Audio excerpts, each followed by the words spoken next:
తమ భూములను అక్రమంగా ఆక్రమించి కబ్జా చేస్తున్న ఎప్టిటోమ్ రియల్ ఎస్టేట్ సంస్థపై చర్యలు తీసుకోవాలని బాధిత రైతులు తెలంగాణ రాష్ట్ర మానవ హక్కుల కమిషనర్లకు ఫిర్యాదు చేశారు.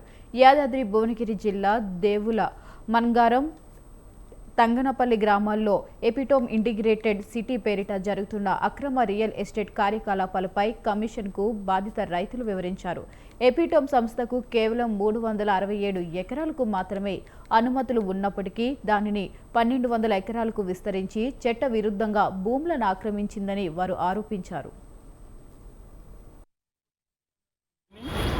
చోటుపల్లి మండల్ సంగడపల్లి విలేజ్ సమస్య 376 ఎకరాలు 1200 ఎకరాలకు వేసి రైతులది భూమి లాగించుకొని అక్కడ ఉన్న ఫార్మా కంపెనీలని పర్మిషన్ తీసుకొని రైతులను లాగించి కొట్టి వాళ్ళ మీద కేసులు పెట్టి అక్కడున్న పెద్ద చెరువు గత ప్రభుత్వం డెవలప్మెంట్ చేసి పక్కకి ఉన్న గ్రామాలకి 5-6 గ్రామాలకి నీళ్ళు అందేది. ఇప్పుడు ఆ నీళ్ళు కూడా బంద్ చేసి ఉన్న ఉసుకు కూడా అక్కడ వెంచర్లకు వేసి కబ్జా చేయడం జరిగింది. వాళ్ళకి అక్కడ ఉన్న ఫార్మర్స్కి న్యాయం జరగాలండి.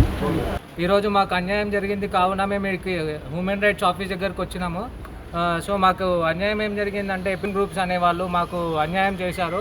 వాళ్ళు 367 ఎకరాలకు వాళ్ళకి పర్మిషన్ ఇస్తే ఈరోజు 12 ఎకరాలు కబ్జా చేసుకొని మాకు అన్యాయం చేశారు. గ్రామంలో మొత్తం రైతుల మీద దాడులు చేసి మొత్తం రైతుల భూములను లాక్కొని రైతుల మీద దాడులు చేసి చాలా అన్యాయంగా ప్రవహిస్తున్నారు. కావున మాకు న్యాయం జరగాలని మేము ఈరోజు హ్యూమన్ రైట్స్ అనే కార్యక్రమానికి వచ్చాము. సో మాకు న్యాయం జరగాలని మేము కోరుతున్నాం. తంగడపల్లి అనే గ్రామం నుంచి మేము వచ్చాము.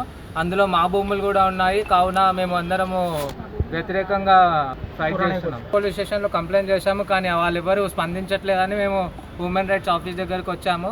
ఈరోజు మాకు అన్యాయం జరిగింది కావున మేము హ్యూమన్ రైట్స్ ఆఫీస్ దగ్గరకు వచ్చాము.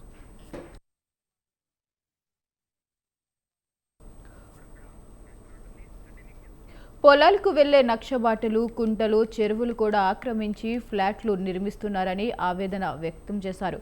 ఇక అనుమతులు లేకుండానే 100 ఫ్లాట్ల రిజిస్ట్రేషన్లు చేశారని పేర్కొన్నారు. తమ అభ్యంతరం వ్యక్తం చేసిన రాజకీయ పెద్దలు మద్దతు ఉందంటూ భయభ్రాంతులకు గురి చేస్తూ దాడులకు పాల్పడుతున్నారని ఆవేదన వ్యక్తం చేశారు. ఈ సంఘటనపై స్థానిక పోలీసులు, రెవెన్యూ, రిజిస్ట్రేషన్ అధికారుల దృష్టికి తీసుకెళ్లినా పట్టించుకోవడం లేదన్నారు. ఇక ఎపిటోమ్ రియల్ ఎస్టేట్ సంస్థపై చట్టపరమైన చర్యలు తీసుకుని అక్రమంగా ఆక్రమించిన భూములు తిరిగి ఇప్పించాలని హెచ్ఆర్సీని బాధిత రైతులు వేడుకున్నారు.